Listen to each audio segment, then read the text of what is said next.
Once in a while, the gods bless us with a warrior so tough that he gives you flashbacks to your college calculus final. A man who can take on an army, a man who doesn't make a sound when he gets a paper cut. Today, we talk about a samurai named Iga Misusue and how he faced off against an entire army. He lived in Japan's Kamakura period. This man took crap from no one. Many samurai were great on horseback, but knocked them off their horse and they went crying to their lord's mommy. But not so with Misusue. Take away his horse, and he'll draw his bow. Take away his bow, and he'll draw his sword. Take away his sword, and he'll draw his massive tanuki balls and smack you with them. Iga Misusue got caught up in the Jokyu War. You don't need to know much about this war, except that the retired emperor Gotoba started it, and Misusue was a samurai on the other side. Everyone knew of Misusue's reputation, so when retired Emperor Gotoba was secretly preparing for war, he decided to kick it off with a glorious killing of Misusue, kinda like smashing a wine bottle against a ship for its maiden voyage, except instead of a wine bottle, it was a sword, and instead of a ship, it was Misusue's head. Gotoba and his advisors thought that a simple head-on, balls-to-the-wall attack against the Misusue monster would have been kinda dumb. Instead, they decided to invite Misusue to Gotoba's home for a tea party, a red tea party that would end in his execution. Friendliness is a great accessory to murder. The day before the scheduled killing, a relative of Misusue's, named Sasaki Hirosuna, discovered the plot. Hirosuna invited Misusue over for a party. The party had great food and greater dancers. Misusue enjoyed the food and tasted the dancers. Now Hirosuna was in a difficult position. He was Misusue's friend, but he was also on the side of the retired emperor. He wanted to spill the tea, just air all the dirty kimonos, but his allies would destroy him. Hirosuna probably just wanted to throw Misusue an absolutely bitchin' party right before his death. Still, he couldn't help but drop a few hints, a few nuggets of news.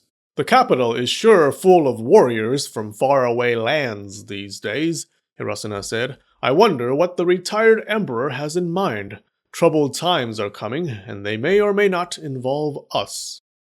Misusue tried to focus on his meal, not knowing why his friend kept dropping cryptic but ominous words like a depressed Jedi Master. After the party, Misusue returned home and ordered the services of a few more dancers for the night. They had a nice dance party in his bedchamber. The next morning, Misusue received not one, but 3 messages inviting him to the retired emperor's palace. He was instantly suspicious. Hirosuna's words must have messed with his head.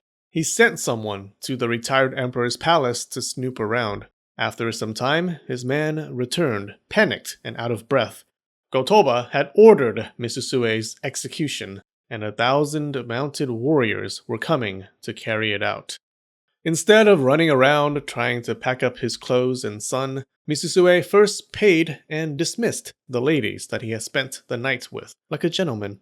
He enjoyed one last cup of wine with the ladies and told them to pray for him after he departed the world. The ladies respectfully replied, "Can you please hurry up and finish your wine?" There was no wallowing in pity at the Misusue household that day. No tearful asking of the gods why his life was so sad like Sasuke from Naruto. No. He readied his bow, sharpened his sword, and burned his collection of erotic woodblock prints. He was ready to die. He could have fled, but ignoring an imperial order, even if the imperial family was your enemy, would have smeared dishonor all over his lord's face, so he chose to stay and fight out of loyalty. There were only 85 warriors with him that day, including his son.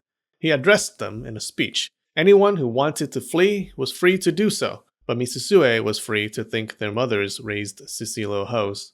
In the end, only 29 out of the 85 men stayed, but half of them were shaking in their armor. Afraid that they would all leave, Misusue ran up and locked the gates, muttering something about ungrateful bastards. One of his men brought him a really flashy set of armor, decorated with butterflies and chrysanthemums. It was an heirloom in Misusue's family. Instead of donning it, he realized that 30-something men versus 1,000 was doomed to fail, so what use was the armor? He had always meant to die in battle with the family armor, but now he did not want it to fall into enemy hands. And so Misusue did the hardest thing he had ever done. To keep the heirloom out of the enemy's dirty hands, he cut all of the cords that kept the armor together, destroying the family treasure. Our hero declared that he would fight until he ran out of arrows, then fight with his sword until it broke, and at the end he would torch his own home and let the flames take him. When the enemies came to his gates, Misusue met them in his front yard, along with his 29 men and his son. Misusue greeted everyone. The enemy general stepped forward and they traded some insults, a little trash talk for the audience before the fight. Then Misusue smiled and pulled down his pants and displayed his massive brass gonads to the enemy. His son stood there with palm to face. Okay, the legend does not say that that happened, but there's also no evidence that it didn't happen, so by voter fraud conspiracy logic, it did happen. They decided on a duel.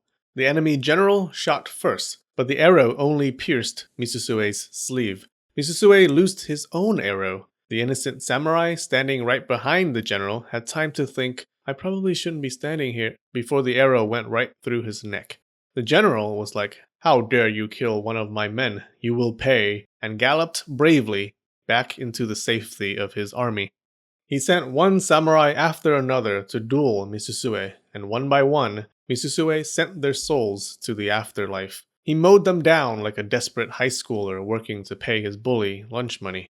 As his men were stepping single file into the Misusue death trap, the enemy general still thought, if I attack Misusue with my entire army, fighting many against one, it would be dishonorable, and oh so satisfying. So he attacked with his entire army. Even this monster of a samurai could not defeat a 1,000-man army. Misusue and his son retreated into the house. Like he had planned to before, he set fire to the home. Amidst the flames, he told his son to jump into the fire and kill himself with honor. His son was brave, but was only 14, not yet at the age where one willingly jumps into fire. The boy begged to die by his father's hand instead. Misusue's tears poured from his eyes, manly tears. He pushed the knife into his boy's heart and threw the body into the inferno. Then he kneeled and bowed 3 times, asking the gods to allow his lord to slay his enemies. Then he jumped into the fire himself. Thus ended the life of the loyal samurai Iga Misusue. When the retired Emperor Go-Toba heard of what had happened, he only lamented and wished that he had convinced this great samurai to join his cause. Iga Misusue's story was written down in accounts of the Jokyu War, which I did a video about if you wanted to see. Much of Misusue's story is probably fictional, but he was definitely a respected samurai in his time. For more samurai talk, check out the videos on the side here. Also, I'm currently looking for a video editor. If you're interested, check out the link in the description. Alright, I love you, and spread the knowledge.